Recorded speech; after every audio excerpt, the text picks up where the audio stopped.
Hello बच्चों, तो एक बार फिर से आप सभी का स्वागत है ज्ञान सिंधु कोचिंग क्लासेस में।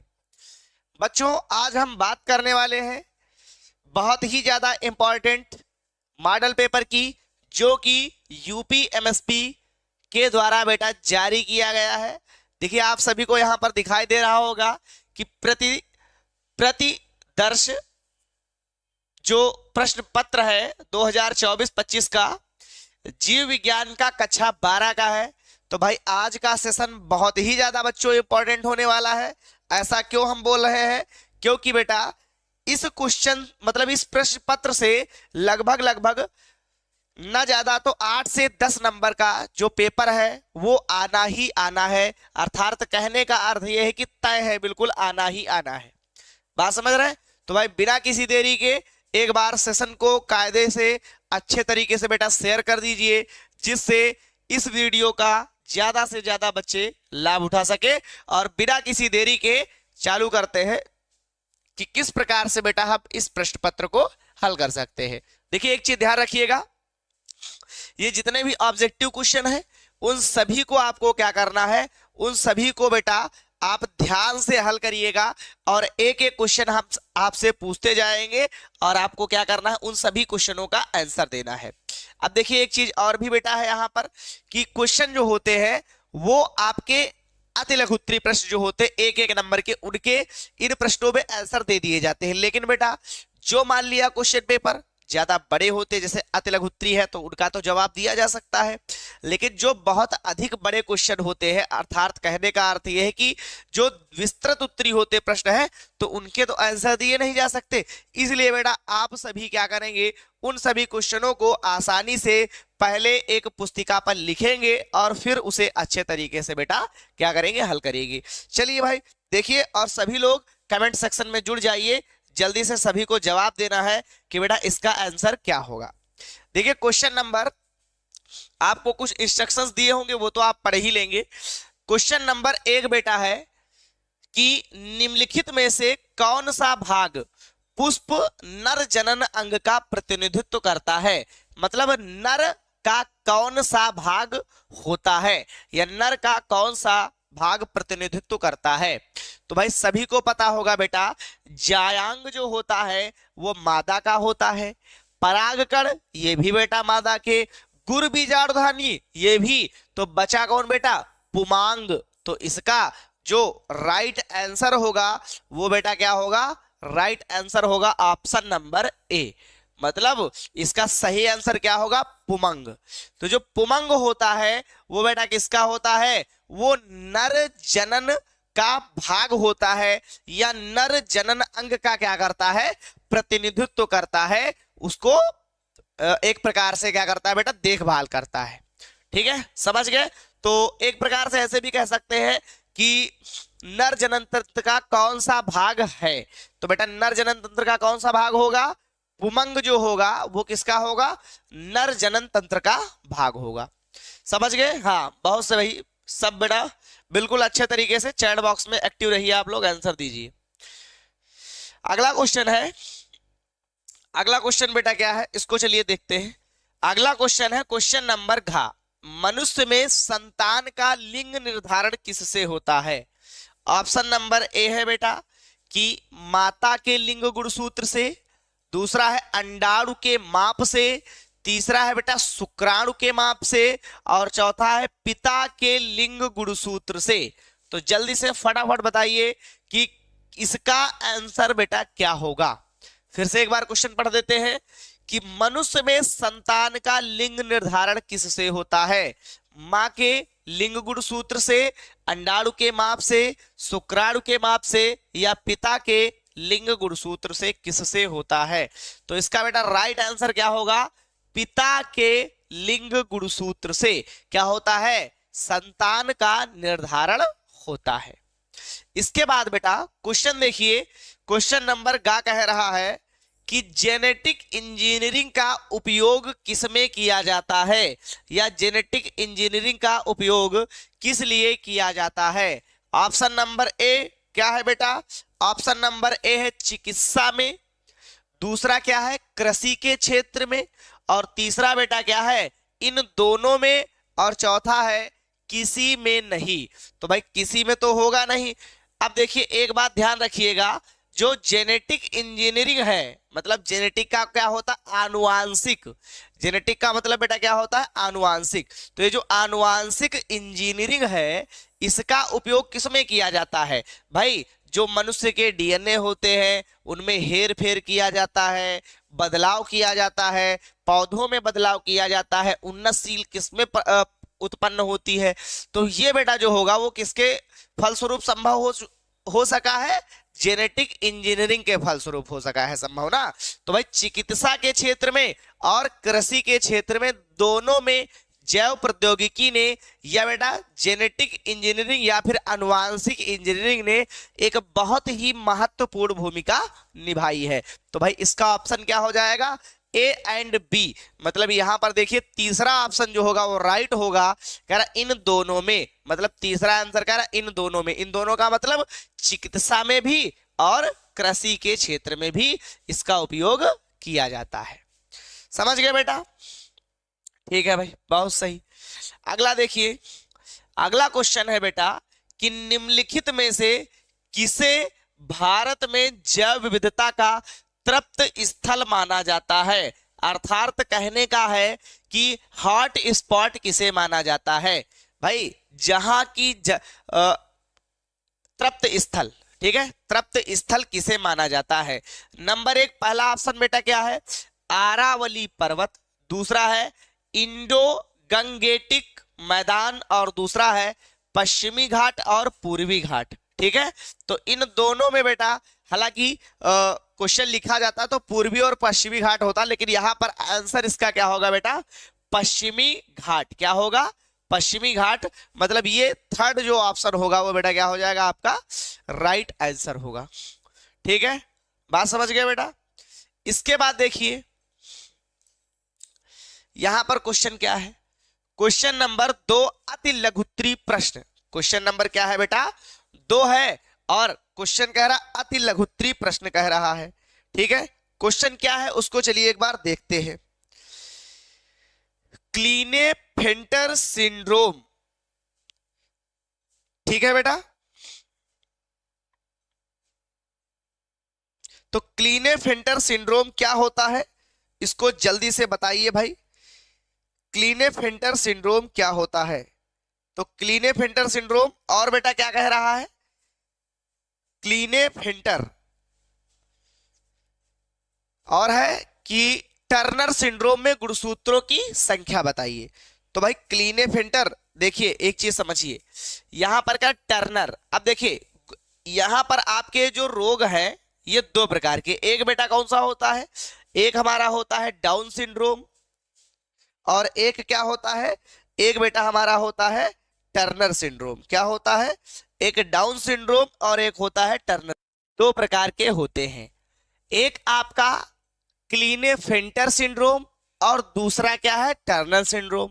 तो भाई एक चीज ध्यान दीजिए, यहां पर नोट कर लीजिए बेटा, टर्नर और डाउन 2 होते हैं, लेकिन यहां पर डाउन ना कह करके क्लीनेफेल्टर सिंड्रोम कह रहा है। तो अब एक चीज ध्यान दीजिए, डाउन और टर्नर 2 हो गए, यहां पर हम लिख रहे हैं डाउन, और एक बेटा क्या हो गया, एक हो गया आपका टर्नर। तो एक डाउन हो गया और यहां पर टर्नर तो आपका लिखा ही है। अब देखिए ध्यान दीजिए, जो डाउन है, डाउन का मतलब कम होता है, तो समझो भैया टोटल कितने होते हैं, टोटल बेटा होते हैं 46, गुणसूत्रों की संख्या 46। अब एक हो गया डाउन और एक हो गया टर्नर। ठीक है, क्या हो गया, टर्नर। अब देखो डाउन का मतलब होता है कम और टर्नर का मतलब होता है ज्यादा, टर्नर का मतलब ज्यादा। तो समझो यहां पर कॉन्सेप्ट, 46 होते हैं लेकिन इनमें होता है 44 प्लस एक्स वाई होते हैं। क्या होते हैं बेटा, 44 प्लस एक्स वाई। अब देखो डाउन है तो डाउन का मतलब है यहां पर ज्यादा, क्या है बेटा, ज्यादा। और टर्नर का मतलब क्या है, टर्नर का मतलब है कम। तो बताओ अगर 44 प्लस एक्स वाई है तो अगर इसमें हम क्या करें, ज्यादा करेंगे तो क्या होगा बेटा, इसमें एक एक्स्ट्रा हो जाएगा जिसको हम क्या कहेंगे, 44 प्लस क्या कहेंगे बेटा, 44 प्लस एक्स एक्स वाई, क्या कहेंगे, 44 प्लस एक्स एक्स वाई। और अगर टर्नर होगा तो टर्नर में क्या करेंगे बेटा, 44 प्लस एक्स वाई था, एक कम कर देंगे, मतलब रह जाएगा 44 प्लस एक्स। तो इसमें टोटल कितने हो गए, 44, 45, 46 और एक 47। तो टर्नर में डाउन में गुणसूत्रों की संख्या कितनी बढ़ जाएगी, 47 हो जाएगी, और टर्नर में बेटा 44 और एक 45 हो जाएगी। मतलब जहां पर क्लीनेफेंटर होगा, इसका मतलब क्या है बेटा, क्लीनेफेंटर का मतलब है कि डाउन सिंड्रोम, और टर्नर का मतलब तो टर्नर होता ही है। ठीक है, बात समझ गए। तो टर्नर में गुणसूत्रों की संख्या कितनी होगी, 45 होगी, और क्लीनेफेंटर में कितनी होगी बेटा, 47 होगी। इसमें गुणसूत्रों की संख्या बढ़ जाएगी और उसमें गुणसूत्रों की संख्या क्या हो जाएगी, घट जाएगी। बात समझ गए बेटा, ठीक है।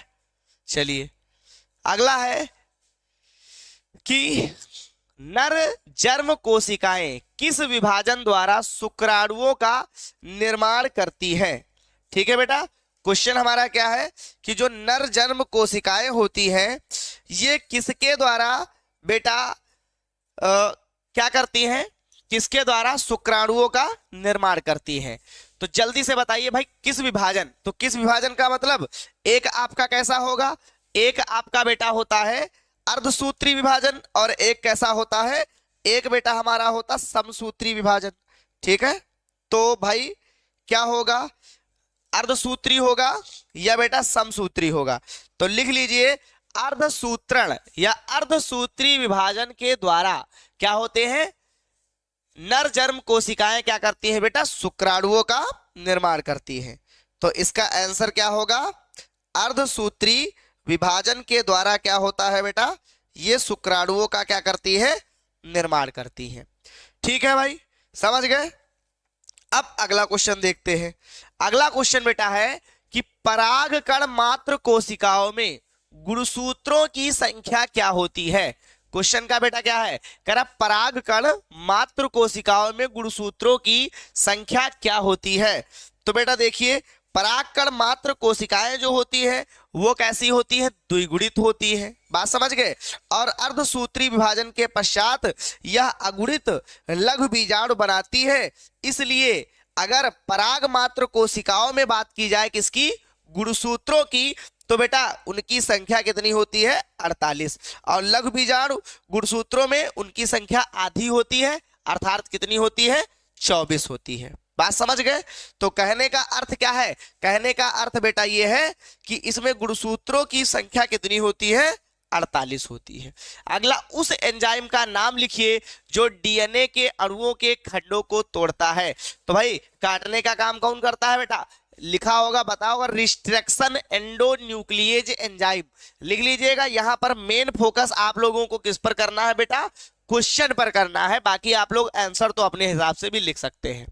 ठीक है, ये यहां पर बेटा अगला क्वेश्चन है कि समष्टि में परिकलित पिरामिड किस प्रकार के होते हैं। तो समष्टि में परिकलित पिरामिड बेटा कितने प्रकार के, 3 प्रकार के होते हैं। पहला जो होता है वो स्थिर प्रकार का होता है, दूसरा बेटा विस्तार होता है, और तीसरा ह्रास से समान होता है। कैसा होता है, ह्रास से समान होता है। पहला हमने क्या बताया, स्थिर होता है, दूसरा बेटा क्या होता है, विस्तार होता है, और तीसरा ह्रास से समान होता है। तो ये 3 प्रकार के हो गए। अब देखिए एक एक नंबर के क्वेश्चन थे भाई, तो यहाँ पर इनको तो बता दिया गया है, लेकिन बेटा जो ज्यादा बड़े क्वेश्चन होते हैं उनको इतना ज्यादा तो हल कराया नहीं जा सकता है। इसलिए भाई इन सभी क्वेश्चन को आप लोग क्या करेंगे, देखेंगे और फिर इनको क्या करेंगे, आसानी से हल करने का प्रयास करेंगे। अगला है कि पक्षियों में लिंग निर्धारण को स्पष्ट कीजिए। ठीक है, पक्षियों में लिंग निर्धारण को स्पष्ट कीजिए। देखिए एक बेटा होता मनुष्यों में लिंग निर्धारण और एक होता है पक्षियों में। तो मनुष्यों में लिंग निर्धारण जो होता है वो कितना, XY प्रकार का होता है। ठीक है, और इन पक्षियों में लिंग निर्धारण जो होता है वो कैसा होता है, ZW प्रकार का।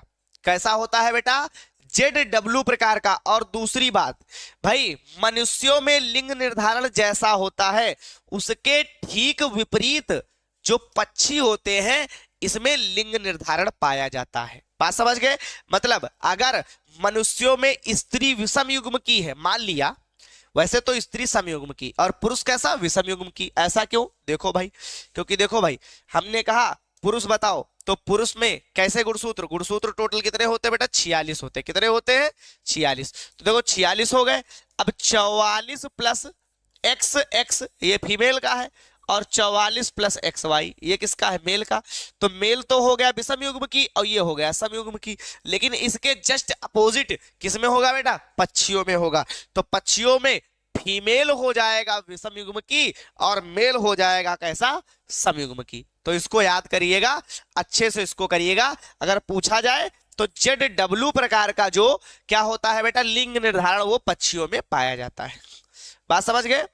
अगला क्वेश्चन कह रहा वाटसन तथा क्रिक द्वारा प्रस्तुत डीएनए के द्विकुंडलित मॉडल का स्वच्छ एवं नामांकित चित्र बनाइए।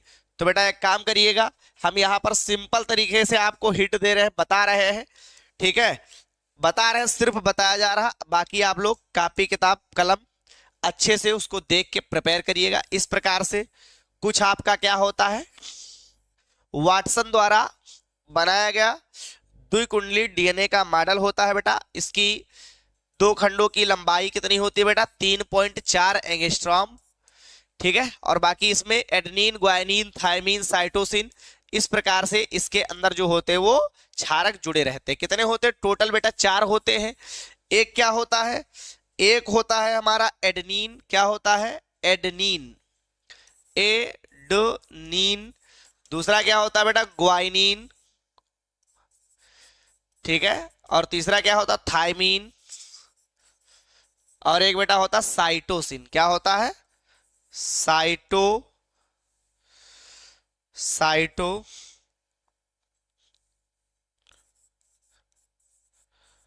साइटोसिन, ठीक है। तो ये आपके 4 क्षारक इसके अंदर पाए जाते हैं।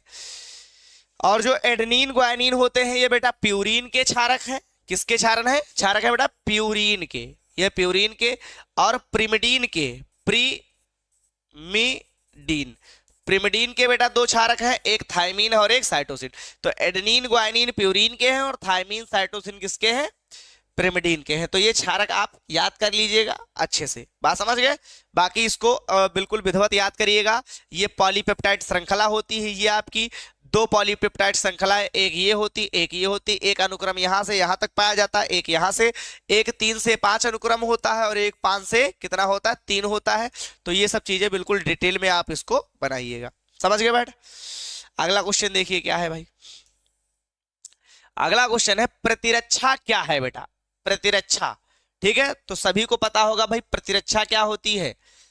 प्रतिरक्षा, जिसे प्रतिरक्षा समझते होंगे। प्रतिरक्षा का मतलब ये बेटा कि एक प्रकार से शरीर में क्या हो जाती है भाई? प्रतिरक्षा है क्या, पहले इसको समझ लेते चलो। तो प्रतिरक्षा बेटा 2 प्रकार की, एक ऐसी होती उपार्जित प्रतिरक्षा और एक बेटा कैसी होती है? जन्मजात प्रतिरक्षा होती है। तो जन्मजात और उपार्जित प्रतिरक्षा के आधार पर, मतलब जैसे कोई जीव जो होता है वो क्या करता है, कोई जीव जैसे मान लिया एक प्रकार से जीव कहिए या जो कुछ भी होता है, क्या होते हैं वो, मान लिया हमको क्या करते हैं? इन्फेक्टेड करते हैं। तो हमारा शरीर क्या करता है? उनके प्रति हमको प्रोटेक्ट करने का काम करता है। तो जो शरीर के अंदर क्षमता होती है वही क्षमता बेटा क्या होगी? प्रतिरक्षा होगी। बात समझ गए?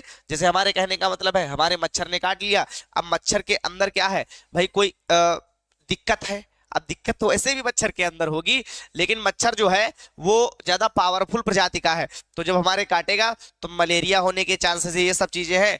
तो भाई क्या करता है? उन सभी को जो हमारा शरीर होता है या बॉडी होती है क्या करती है बेटा? प्रोटेक्ट करने का काम करती है। तो वही बेटा हमारी क्या होगी? प्रतिरक्षा होगी। बाकी ये 2 प्रकार की होती है, एक उपार्जित प्रतिरक्षा और एक जन्मजात प्रतिरक्षा, ठीक है। अब अगला क्वेश्चन चलिए देखते हैं। अगला क्वेश्चन है बेटा कि आर्किड का एक पौधा है, आर्किड का आम के पेड़ की शाखा पर उग रहा है। आर्किड और आम के पेड़ के बीच पारस्परिक क्रिया को आप कैसे स्पष्ट करेंगे? ठीक है, बहुत ही ज्यादा क्वेश्चन ये आपका पूछा जाता है। तो बेटा यहां पर क्या होगा, यहां पर जो इनके बीच संबंध होगा वो किस प्रकार का संबंध होगा, लिख लीजिएगा, सहभोजिता। कैसा होगा बेटा, सहभोजिता। तो इनके बीच संबंध कैसा होगा, सहभोजिता का। सहभोजिता में क्या होता है भाई, एक को लाभ होता है और दूसरे को बेटा ना तो लाभ होता है और ना ही हानि होती है। तो यह संबंध जीवों में क्या कहलाएगा, सहभोजिता कहलाएगा, जो कि किसके बीच पाई जाती है, आर्किड के पौधे और आम की शाखा के बीच। बात समझ गए, ठीक है भाई। अगला है कि बेटा एक स्थलीय परितंत्र में अपघटन चक्र का आरेखीय निरूपण कीजिए। तो क्वेश्चन फिलहाल आप लोग नोट कर लीजिए, और ये क्वेश्चन भाई डायग्राम वाला है, तो इसको आप लोग जो है अच्छे से बनाइएगा। समझ गए, चलिए अगला क्वेश्चन भाई देखते हैं। अगला है बेटा लघु उत्तरीय प्रश्न नंबर सेकंड, जो कि कितने नंबर का होगा, 3 नंबर का होगा। देखिए भाई, अब आपको पहला क्वेश्चन है कि लघु बीजाणुधानी और गुरु बीजाणुधानी में कोई 3 अंतर बताइए। तो एक काम करिए, एक आध अंतर हम बताए दे रहे हैं, और लघु बीजाणुधानी और गुरु बीजाणुधानी के द्वारा आप लोग क्या करिएगा, अंतर याद कर लीजिएगा। देखिए भाई, पहला ही क्वेश्चन यहां पर हमने बताया था, हमने क्या बताया था, यहां पर कह रहा था निम्नलिखित में से कौन सा पुष्प का नर जनन का भाग है। तो हमने बताया था पुमांग, मतलब गुरु बीजाणुधानी किसका होगा, मादा का होगा। तो भाई 1 नंबर तो इसी से अगर दिमाग लगाए तो मिल रहा है। देखो पहला अंतर तो यही मिल रहा, क्या मिल रहा, कारण निम्नलिखित में से कौन सा पुष्प का नर जनन अंग का प्रतिनिधित्व करता है। तो अगर गुरु बीजाणुधानी करता तो ये ना होता, तो मतलब पुमांग करता है, मतलब ये मादा का भाग करता है। तो भाई गुरु बीजाणुधानी मादा होगा। तो यहां पर लिख सकते हैं बेटा कि गुरु बीजाणुधानी जो होती है, ठीक है, ये किसका बेटा, मादा जनन तंत्र का भाग होता है। और लघु बीजाणुधानी जो होती है वो किसका होती है, वो नर जनन तंत्र का भाग होती है। ठीक है, इसके बाद बेटा जो लघु बीजाणुधानी है वो किससे, पराग कोश से विकसित होती है। किससे बेटा होती है, पराग कोश से विकसित होती है। और जो बेटा गुरु बीजाणुधानी होती है, ठीक है, बात समझ रहे, जो क्या होती है, गुरु बीजाणुधानी। तो गुरु बीजाणुधानी अंडप के अंडाशय में एक जरायुज जो होता है उससे विकसित होती है। तो गुरु बीजाणुधानी जो होती है वो अंडप में उपस्थित, ठीक है, अंडाशय के जरायु से क्या होती है, विकसित होती है। तो 2 उत्तर बता दिए, बाकी आप लोग अपने हिसाब से लिखिएगा। ठीक है, मेन मोटिव हमारा यहां पर क्या है बेटा, क्वेश्चन को देखना है। अगला है, हमारे समाज में लड़कियां पैदा होने पर दोष केवल महिलाओं को दिया जाता है, बताइए कि यह क्यों नहीं सही है, मतलब सही क्यों नहीं है। तो भाई एक चीज समझिए, जो लिंग निर्धारण की प्रक्रिया है ये बेटा स्वतः होती है। बात समझ गए भाई, हमने कहा कि पुरुषों में बेटा क्या होता है, पुरुषों में पाया जाता है एक्स वाई, एक्स वाई, और स्त्रियों में क्या पाया जाता है, ये फीमेल का है, और पुरुषों में होता है एक्स एक्स, मतलब एक्स वाई मेल में, और एक्स एक्स बेटा किस में होता है, फीमेल में होता है। तो एक चीज ध्यान दीजिए, ये आपका क्या है, ये आपका फीमेल है, ये आपका क्या है बेटा, ये आपका मेल है। तो भाई ये जो प्रक्रिया होती है लिंग निर्धारण की, ये लिंग निर्धारण की प्रक्रिया स्वतः होती है, इसमें भाई हम कुछ नहीं कर सकते हैं। इस लिंग निर्धारण की प्रक्रिया में मनुष्य कुछ भी नहीं कर सकता है। तो जब मनुष्य कर नहीं सकता है तो भाई इसमें महिलाओं का दोष क्या है। बात समझ गए, तो आप लिख सकते हैं कि जो लिंग निर्धारण की प्रक्रिया होती है वो स्वतः होती है। बाकी क्वेश्चन सटीक तरीके से आप लोग पढ़िए, और यहाँ पर क्वेश्चन पेपर आपको हल कराया जा रहा है, ठीक है, आसानी से लिख सकते हैं, और क्रॉस वगैरह भी आप एक्स और एक्स वाई में करा सकते हैं। बात समझ गए, ठीक है बेटा।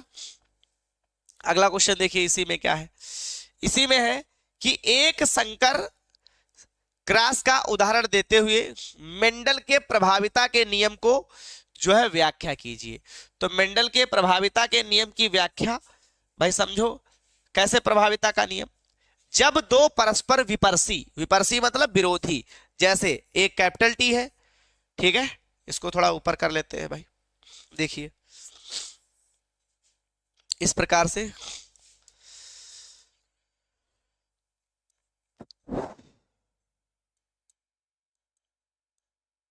देखिए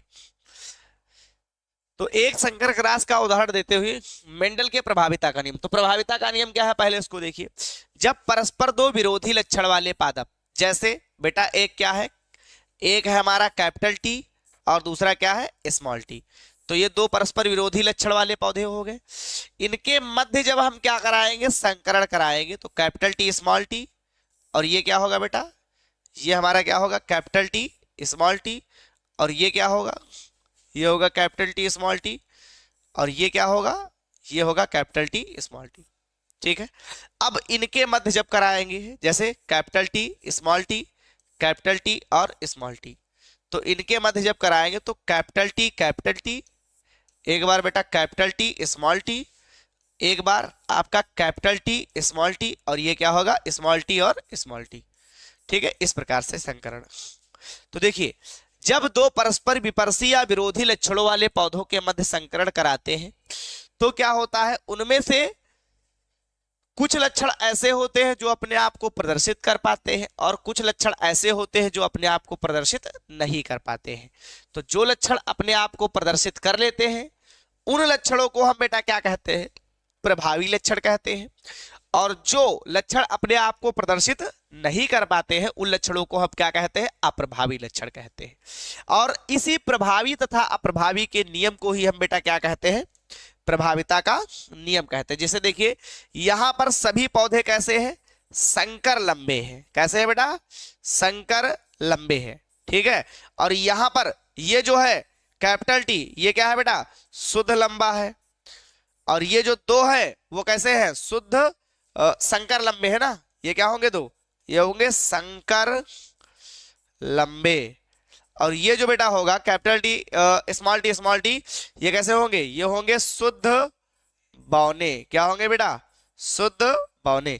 तो ये प्रभावी है, कौन सा, शुद्ध लंबा, ये प्रभावी है, और ये शुद्ध बौना जो है ये क्या है, अप्रभावी है। और इसी प्रभावी और अप्रभावी के नियम को ही हम क्या कहेंगे बेटा, प्रभाविता का नियम कहेंगे। बात समझ गए? ठीक है, अगला क्वेश्चन बेटा है वही डीएनए मॉडल से संबंधित। कर लीजिएगा कि डीएनए कुंडली की कौन सी विशेषता ने वाटसन एवं क्रिक को डीएनए प्रतिकरण के सेमी कंजर्वेटिव रूप में परिकलित करने में सहायता की, इसकी व्याख्या कीजिए। ठीक है, बाकी आप लोग क्वेश्चन नोट कर लीजिए और इन सभी क्वेश्चन को हल कर लीजिएगा। ठीक है, एक बार इसका स्क्रीनशॉट ले लीजिए कायदे से। हाँ, वेरी गुड बेटा, बहुत सही। अगला देखिए क्वेश्चन क्या है, क्रम मलेरिया परजीवी के जीवन चक्र का स्वच्छ एवं नामांकित चित्र बनाइए। तो बेटा मलेरिया परजीवी के जीवन चक्र का स्वच्छ एवं नामांकित आपको चित्र बनाना है। तो मलेरिया परजीवी का आधा जीवन चक्र तो मच्छर के अंदर होता है और आधा किसके अंदर होता है, मनुष्य के अंदर होता है। तो मनुष्य और मच्छर के बीच बढ़िया आराम से आप लोग ये चित्र बनाइएगा। अगला है बेटा जैविकी अर्थात जीव विज्ञान के अध्ययन ने संक्रामक रोगों को नियंत्रित करने में किस प्रकार हमारी सहायता की। तो भाई जीव विज्ञान जो है वो संक्रामक रोगों को रोकने में क्या करती, सहायता करती। ऐसा क्यों, क्योंकि बहुत सारा कंटेंट जो होता है वो जीव विज्ञान हमें क्या करती है, उपलब्ध कराती है, जिससे संक्रामक रोगों के रोकथाम में क्या हो सकी बेटा, मदद हो सकती है। मतलब इसको आसानी से भाई विद्यालयों में पढ़ाया जाता है कि संक्रामक रोग जो एक दूसरे के संपर्क में आने से फैलते हैं, तो यदि किसी को संक्रामक रोग है तो भाई उससे दूरी बना के रखी जाए, उसके बिस्तर को, उससे संबंधित जितनी भी वस्तुएं हैं उन सभी को बेटा क्या कर दिया जाए, अलग कर दिया जाए। तो ये सभी सावधानियां कौन बताता है, ये जीव विज्ञान बताती है। तो इन्हीं की सहायता से क्या होता है, इनके नियंत्रण में हमें सहायता मिलती है। इसके बाद देखिए बेटा जैव उर्वरक किस प्रकार से मृदा की उर्वरकता को बढ़ाते हैं। तो भाई आपसे पूछ रहा बायो फर्टिलाइजर किसे कहते हैं, और एक बेटा आपके कैसे होते हैं, एक आपके रासायन होते हैं, मतलब रासायनिक उर्वरक होते हैं। तो हमसे जैव उर्वरक पूछ रहा है। जैव उर्वरक मतलब ये जो होते हैं वो हरे होते हैं और कैसे होते बेटा, सब्जियों के छिलके, फलों के छिलके वगैरह वगैरह से मिलकर के बनाए जाते हैं। तो ये मृदा में क्या करते हैं भाई, मृदा में नाइट्रोजन की जो कमी होती है उनको सबको बढ़िया से आराम से पूरा कर देते हैं, और जो मृदा होती है उसकी उर्वरा शक्ति मतलब उसकी उत्पादन क्षमता जो होती है वो क्या हो जाती है बेटा, बढ़ जाती है। ठीक है, यही हमारा क्या होता है, जैव उर्वरक होता है। इसके बाद बेटा अगला क्वेश्चन है बैक्यूलो वायरेसिस वायरिएसिस क्या होते हैं? तो भाई देखिए क्वेश्चन क्या है, बैक्टीरियो वायरिएसिस क्या होते हैं? तो यह बेटा क्या होता है, यह आपका एक रोगजनक होता है। रोगजनक मतलब रोग जो फैलाता है। तो यह एक रोगजनक होता है जो कीटों और, ठीक है, जो बेटा किसमें, कीटों और संधिपादों पर क्या करता है, हमला करने का काम करता है। बाकी आप लोग अच्छे से लिखिएगा, यह एक क्या होता है, रोगजनक होता मतलब फैलाने वाला, ठीक है, जो कीटों और बेटा क्या करता है, संधिपादों पर जाकर के हमला करता है। इसके बाद बेटा क्वेश्चन नंबर का है, और यहां से क्वेश्चन आपका होगा कितने नंबर का, हाँ 3-3 नंबर के क्वेश्चन होंगे। और यहां पर आपको पहला क्वेश्चन जो है वो बेटा टिप्पणी लिखने को आया है। तो पहला क्वेश्चन क्या है, कह रहा निम्नलिखित पर संक्षिप्त टिप्पणी लिखिए।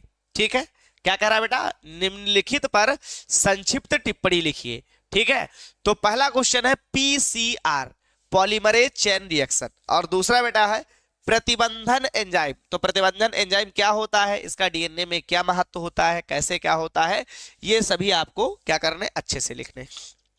इसके बाद बेटा यहां पर क्वेश्चन आया है 6 का खा, कह रहा जैव प्रौद्योगिकी का कृषि के क्षेत्र में क्या उपयोग है। भाई तो आप लोग क्या करिएगा, कृषि के क्षेत्र में आपसे क्या कह रहा है, उपयोग कह रहा है, तो एक काम करिएगा, कृषि के क्षेत्र में आप लोग उपयोग इसका लिखना है। तो आपको एक काम करना, कृषि के क्षेत्र में कैसे, भाई ये भूमि की उर्वरा शक्ति जो होती है, मान लिया जैव प्रौद्योगिकी, अच्छा वो अलग चीज है, वो तो अब जैव उर्वरक बताने लगे। तो भाई जैव प्रौद्योगिकी का कृषि के क्षेत्र में क्या है, तो जैव प्रौद्योगिकी के द्वारा विभिन्न प्रकार की ऐसी फसलें बनाई गई है जो बेटा रोग रहित होते, जिनमें रोग वगैरह नहीं लगते हैं, और उनकी उत्पादक क्षमता जो होती है वो बेटा उससे क्या होती, अधिक होती। एक आपको हम एग्जाम्पल देते हैं, सिंपल सा एग्जाम्पल, जैसे सभी ने देखा होगा कि आपके घर में अब जो टमाटर आता है वो कैसा होता है, थोड़ा हल्का सा लंबा होता है, और बेटा क्या होता है, वो बीज रहित होता है। और पहले क्या होता था, पहले का जो टमाटर आता था उसका जो गूदा होता था वो बेटा कैसा होता था, वो थोड़ा पतला होता था, और उसको जब फोड़ते थे, काटते थे, देखते थे तो बहुत भाई असंख्य उसके अंदर क्या होते थे, बीज पाए जाते थे बेटा। लेकिन आजकल के जो होते उनके अंदर ना तो बीज होते, गूदा देखो बहुत ज्यादा होता है। तो ये किसकी देन है, ये बेटा अनुवांशिकी, ठीक है, इंजीनियरिंग मतलब जेनेटिक इंजीनियरिंग या जैव प्रौद्योगिकी, वो सॉरी किसकी बेटा, जैव प्रौद्योगिकी की देन है। बात समझ गए, ठीक है। ये सभी जो होते हैं क्षेत्र जो होते कृषि के, उनमें क्या करती है, बढ़ावा देने का काम करती है। तो आप कृषि के क्षेत्र में इनकी उपयोगिता आसानी से लिख सकते हैं कि भाई बहुत सी जो है इसके अंतर्गत फसलें निर्माण की गई है, और जो रोग रहित होती है, और उत्पादन क्षमता भी उनकी क्या होती है, बहुत अधिक होती है। बाकी आप लोग तो होशियार है ही भाई, आसानी से देख सकते हैं। अगला बेटा परजीवी जंतु से आप क्या समझते हैं, कोई एक उदाहरण की सहायता से आपको इसको क्या करना है बेटा, बताना है। परजीवी, देखिए क्या लिखा है, पारजीवी, पारजीवी जंतु से आप क्या समझते हैं।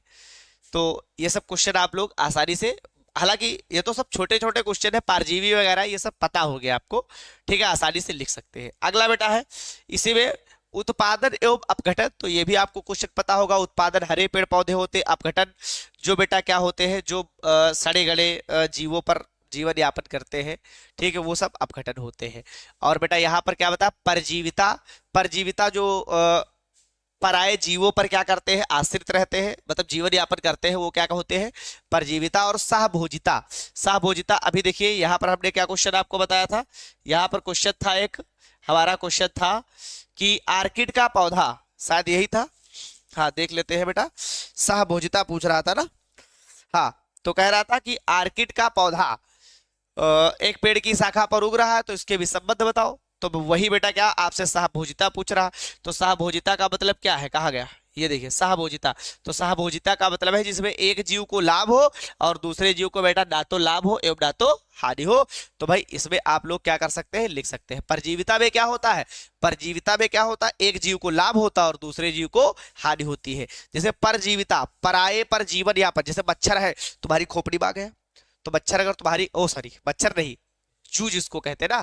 या अमरबेल का नाम सुना होगा, अमरबेल, अमरबेल का बेटा वैज्ञानिक नाम क्या होता है, कैस्कुटा रिफ्लेक्सा। क्या होता है बेटा, कैस्कुटा रिफ्लेक्सा। तो जो कैस्कुटा रिफ्लेक्सा होती है वो अपने क्या करती है, चूसकांग जो होते हैं वो दूसरे पौधे पर जाके ऐसे आराम से क्या कर देती है, चुभो देती है और उससे अपना जीवन यापन करती रहती। तो वो अपना जीवन यापन तो दूसरे को नुकसान कर रही है, खुद को फायदा कर रही। और इसमें क्या होता है, ना तो नुकसान होगा ना तो क्या होगा बेटा, उसको दूसरे वाले को फायदा और पहले वाले को, ठीक है, आपका क्या होगा, लाभ होगा। अगला बेटा यहां से आपका चालू होता है प्रश्न दीर्घ उत्तरी, और यहां से आपका प्रश्न कितने नंबर का होगा, 5 नंबर का होगा। ठीक है, बात समझ गए। यहां से आपका क्वेश्चन कितने नंबर का चालू होता है बेटा, यहां से आपका दीर्घ उत्तरी प्रश्न होगा, और ये दीर्घ उत्तरी प्रश्न बेटा कितने नंबर का होगा, 5 नंबर का होगा। अब देखिए क्वेश्चन नंबर क्या है, 1 है। पहला क्वेश्चन कह रहा मनुष्य में नर जनन तंत्र का सचित्र वर्णन कीजिए, और कह रहा इसमें शुक्राणु कहाँ संचित रहते हैं। ठीक है, और इसी के अथवा में बेटा है पुष्पी पादपों में लघु बीजाणु जनन का सचित्र वर्णन करना है। तो भाई एक बात आप लोग ध्यान से रट ही लीजिए, ये क्वेश्चन आपके आने ही आने हैं, मनुष्यों में नर जनन तंत्र या मादा जनन तंत्र। और एक बेटा क्वेश्चन जो आपको बताया गया है कि पुष्पी पादपों में लघु बीजाणु जनन, और बेटा एक क्या है, गुरु बीजाणु जनन। तो गुरु बीजाणु जनन और लघु बीजाणु जनन, ये 2 क्वेश्चन आप लोगों को क्या करना है, बिल्कुल अच्छे से रट के जाना है, बिल्कुल याद ही करना है। ठीक है, समझ गए। अगला क्वेश्चन देखिए, क्वेश्चन नंबर 8 क्या है, आनुवांशिक कूट क्या है, इसकी मुख्य विशेषताएं बताइए। और बेटा इसके अथवा में क्वेश्चन है जैव विकास किसे कहते हैं, भूवैज्ञानिक कालों में होकर पादपों के विकास का सचित्र वर्णन कीजिए। बात समझ गए। ठीक है, तो ये आपके कितने हो गए टोटल क्वेश्चन, ये आपके बेटा क्वेश्चन हो गए हैं टोटल हमारे 1 2 3 और 1 4, और बीच में अथवा है तो मतलब चाहे इसमें से एक करिए और इसमें से एक करिए। इसके बाद बेटा अगला क्वेश्चन है last question, question number 9। Question number 9 कह रहा है कि पादपों की जाति विविधता, ठीक है, 22% और जंतुओं की 72% की अपेक्षा बहुत कम है, क्या कारण है कि जंतुओं में अधिक विविधता पाई जाती है। ये आपसे क्वेश्चन कह रहा पादपों की जाति विविधता लगभग 22% है और जंतुओं में बेटा 72% है। तो कह रहा बहुत कम है, मतलब पादपों की अपेक्षा जंतुओं की अपेक्षा पादपों में बहुत कम है। तो क्या कारण है कि जंतुओं में अधिक विविधता मिलती है। ठीक है, बात समझ गए। इसके बाद इसी के अथवा में बेटा है कि किसी भौगोलिक क्षेत्र में जाति के क्षति के प्रमुख कारण बताइए। भौगोलिक क्षेत्र का तो समझते हैं, वहां पर जो एक्टिविटीज होती है जहां पर वो रहते हैं वो उनका क्या होता है बेटा, भौगोलिक क्षेत्र होता है। तो जाति के कारण क्या हो सकते हैं भाई, ये तो सबको पता होगा। हो सकता है वहां पर शहरीकरण हो रहा हो, ठीक है, औद्योगिकीकरण हो रहा हो, जंतुओं का क्या हो रहा बेटा, शिकार हो रहा हो जीव जंतुओं का, और क्या हो रहा, अंधाधुंध पेड़ों की कटाई हो रही हो, पर्यावरणीय प्रदूषण हो रहा हो। तो ये सभी जो भौगोलिक क्षेत्र होते हैं उनके जाति उनमें उपस्थित जातियों के क्षति के बेटा क्या हो सकते हैं, कारण जो है वो हो सकते हैं। बात समझ गए। ठीक है, तो इस प्रकार से ये मॉडल पेपर जो है आपका हल हो गया है बिल्कुल अच्छे तरीके से प्रतिदर्श, और जो लॉग आंसर है उन सभी को बेटा हमने क्या किया है, अच्छे तरीके से तो नहीं लेकिन क्वेश्चन बता दिया है। क्योंकि यहाँ पर जो जितने भी क्वेश्चन है भाई, आप एक बात समझिए, यहाँ पर क्वेश्चन है टाइम है 3 घंटे 15 मिनट का। अब 3 घंटे 15 मिनट को बेटा 45 मिनट में कैसे हल कराया जा सकता है ना, तो इतने तो आप भी समझदार है। तो यहाँ पर मेन मोटिव हमारा क्या रहता है कि आपको क्वेश्चन बताना, कि आप किस प्रकार से जो बोर्ड में आपके क्वेश्चन आते हैं वो, क्योंकि अगर एक आध बार आप इसको हल करेंगे तो बेटा फिर परेशान नहीं होगे, वैसे अगर पहली बार देखेंगे तो फिर दिक्कत हो सकती है। बात समझ गए। तो बिल्कुल अच्छे तरीके से भाई इसको क्या करिए, एक बार हल करिए और इन सभी क्वेश्चन को बेटा तैयार कर लीजिए। तो ज्ञान सिंधु कोचिंग क्लासेस के साथ भाई जुड़े रहने के लिए आप सभी का बहुत बहुत धन्यवाद, और अगले वीडियो में हम बात करेंगे एक नए टॉपिक पर। सभी का बेटा बहुत बहुत धन्यवाद।